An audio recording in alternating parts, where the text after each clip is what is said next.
आपण पाहत आहोत विश्वविनायक न्यूज, ग्रामीण जनतेचा बुलंद आवाज। भारतातील वाढते वायू प्रदूषण आता केवळ पर्यावरणाचा प्रश्न उरला नसून ते देशातील सर्वात मोठा आरोग्य संकट बनला आहे। ब्रिटनमधील भारतीय वंशाच्या तज्ञ डॉक्टरांनी दिलेल्या एका इशाऱ्यामुळे संपूर्ण देशात खळबळ उडाली आहे।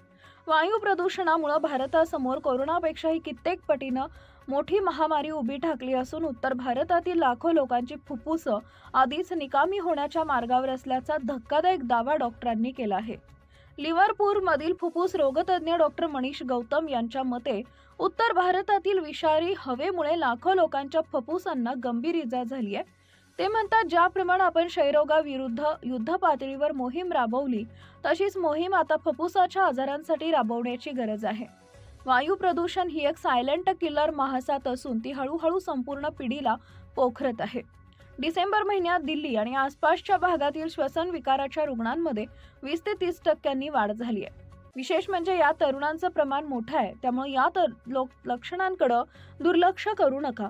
वारंवार होणारी डोकेदुखी आणि हलका खोकला आणि घसा खवखवणं, डोळे कोरडे पडणे, लोक या लक्षणांकडे किरकोळ समजून दुर्लक्ष करतात, मात्र हा फुफ्फुस खराब होण्याच्या सुरुवातीचा टप्पा असू शकतो।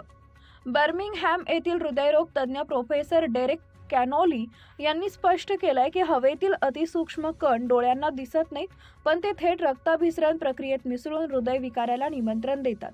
प्रदूषणाचा हा परिणाम हळूहळू अत्यंत जीवघेणा ठरतो आहे।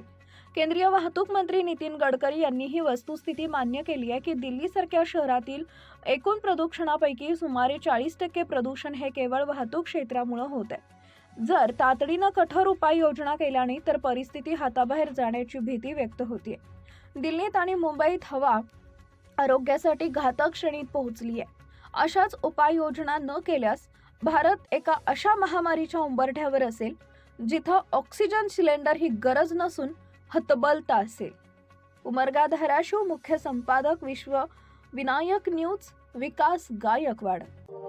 अशाच ताज्या बातम्या पाहण्यासाठी विश्वविनायक न्यूजला लाईक करा, सबस्क्राईब करा आणि बेल आयकॉन प्रेस करा।